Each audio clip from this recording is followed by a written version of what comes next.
Welcome back to my local park. It's good to see you again. I hope you're well, and thank you for watching. Today's news, there's been a bit. It's actually pretty interesting, really.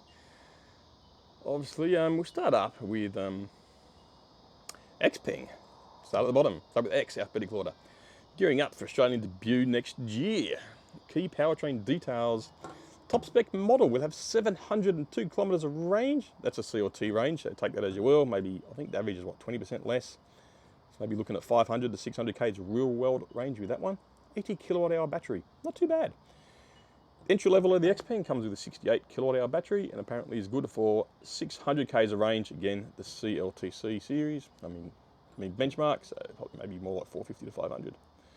And it will have a 218 kilowatt single motor setup. The dual motor version is coming later. So the G7 sits close to premium EVs like the Polestar 3, the BMW iX, but is far more budget friendly. Apparently it's 55k AUD, which actually isn't too bad. So despite the claim of being the benchmark of luxury, it's more likely to take on the BYD, the C-Line 7, the Kia EV5 and that sort of marketplace, rather than the Mercedes series like the EQEs and EQSs, that sort of thing.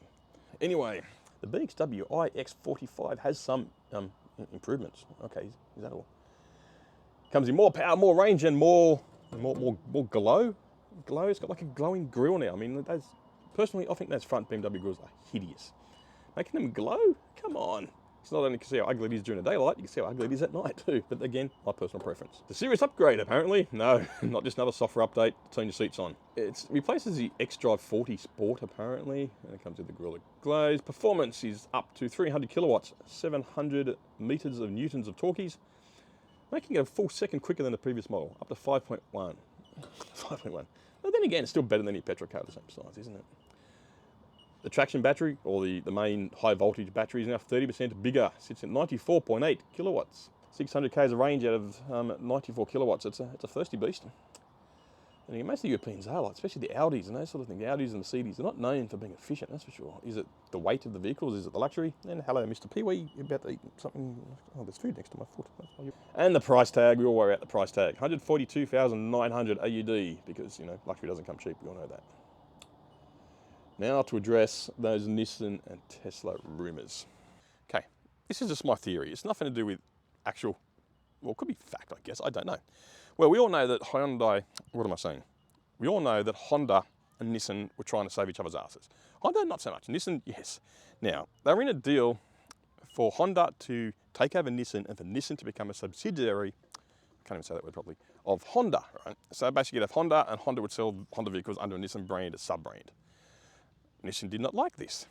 So they want to be part of Honda in a partnership, like a 50-50 split, I guess you'd sort of say. Well, obviously Nissan isn't in the financial position with its share value sort of seriously tanking to, you know, make that deal viable for Honda. So how do you get your share price up? You do what they call a pump and dump. Just ask Trump. Anyway, so you spread rumours. Now these rumours have not come from Nissan, apparently. They've come from China. They've come from Japanese politicians talking up and claiming that Tesla are interested in buying Nissan. So of course, what happens to the Nissan share price? Straight away, whoosh, up it goes. Nissan is now more valuable, meaning it's going to be more expensive for Honda to buy Nissan and make them a subsidiary, and more likely to make them a partner, which doesn't really work because rumours are just that, they're rumours. Once people find out they're shit and it's not true, especially with Tesla coming out and saying, we had nothing to do with this, we have no interest in Nissan whatsoever. And why would they? I mean, Tesla bought the factory in Fremont, and we know the troubles they've had getting that up and running to be a decent high-speed production line because it's an old factory. Old factories aren't worth much to car manufacturers. Hence they built the Gigafactory. Hence they built the brand new factory in China so they can control the manufacturing process, automate it, and do what they want. They're not going to buy an old Nissan factory. They're not going to take over Nissan, who makes petrol cars mainly. Sure, they have the Nissan Leaf, and they are working on a few future EV models, but I don't know where they're coming or when. But they do also have the e-Power, which are very mild hybrids. So there's no way Tesla are going to show any interest in Nissan whatsoever. As to what happens with the Nissan/Honda merger takeover, we don't know. Still up in the air. No one knows, and it's just a matter of wait and see. Next up on the stories in Australia, we have EV owners selling power back to the grid for profit, or V2G. As we know, there's been a trial of the vehicle to grid in Canberra, which has apparently been quite successful. Only a few owners have been partaking in this, but they've been doing quite well apparently. Only 10 people, because the technology is only supported by one car at the moment, which is the Nissan Leaf. And funnily enough, Mitsubishi iMEV 2 also had a vehicle to grid or vehicle to load capability. And I could probably, if I had some spare cash, go and buy a box I could plug into the Genemo port and run 240 volts, 15 amp devices off that. So there's that. So Genemo has some big advantages in the vehicle to grid space, or vehicle to load as they call it, because yeah. Apparently one owner made $560 in just 2 hours exporting to the grid during a massive price surge. And as you know, the price surges go through with, if you follow Amber and their pricing, you'll see the price surges, especially on hot summer days when big storms roll through and the solar energy drops as the clouds form in the end of a hot day. You'll get those massive price spikes and you can make some decent money, which is quite good. But also the vehicle to grid study also showed adds about 0.3% extra wear to the car's battery per year. So it's not exactly a deal breaker. It's not going to kill your battery. 0.3% every year. Yeah, it's not even worth talking about it. But yeah. But also a lot of manufacturers do not include V2G in the battery's warranty. So you've got to be careful of that. Like we said, at the moment, it's only Nissan. They do the Nissan Leaf. And with more research and more data, that will hopefully change. And you can turn your car into a home power station, which is fantastic. Good news for Australian EV charging company Jolt. Now Jolt, not a big name in the EV charging space in Australia, not like NRMA or ChargeFox or the old or EV. They sort of tend to make the ones that they're a bit slower. They're AC chargers normally, I think. They do have a few DC ones, but they also tend to be in more shopping centres and street side car parks. It's good. I use them. There's one at Penrith. 7 kilowatts of free energy, which in the iMEV is 3/4 of a charge. So when I go for a quick run into Penrith to do some shopping in there, I can actually plug it into that, if it's not in use, and get pretty much a full tank of juice for free from Jolt. So they're doing good things. They're building more chargers, and they've just been given a loan from the Canadian government to install 1,500 new chargers in Canada. I'd like our government to match that and allow them to put 1,500 new chargers in Australia.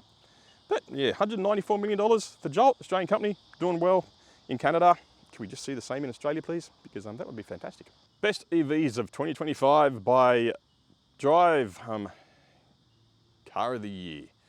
So basically they've been crowning EVs across multiple price points. And there's some interesting results.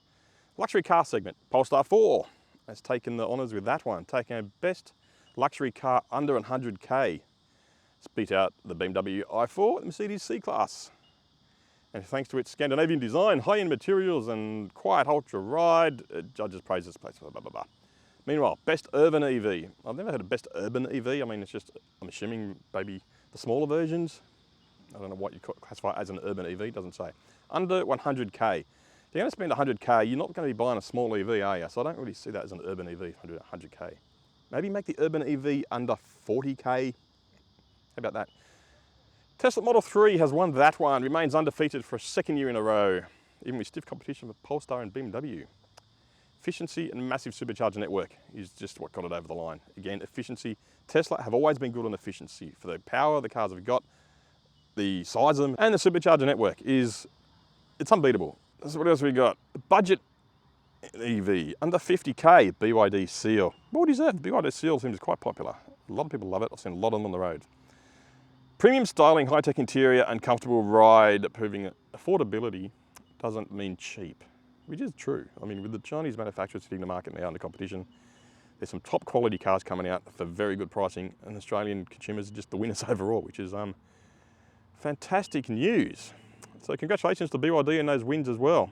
And the last one, let's kill some myths while we're at it, because BYD EV myths, they're everywhere. Sprouted by people you know, people in conversations at Christmas parties, that sort of thing. And this one is the big one. It's about EV batteries.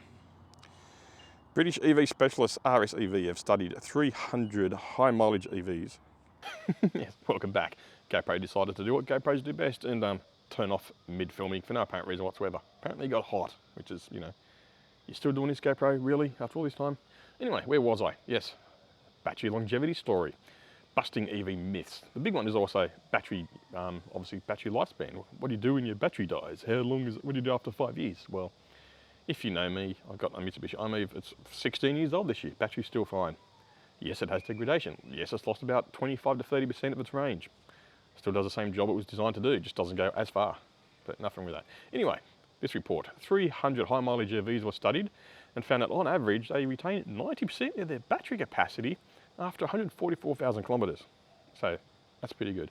Which tracks in line with our Model 3. It's now about 140,000 k's old, and the battery's well about 92%, I think, at the last check a few months ago. Not bad. Even at 200,000 kilometres, they were still holding 85% of the original range. So that's good.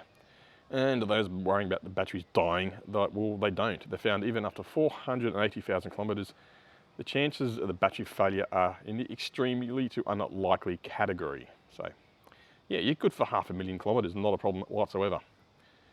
So, and also too, the 12-volt batteries, yes, they do die. They last between 3 and 5 years.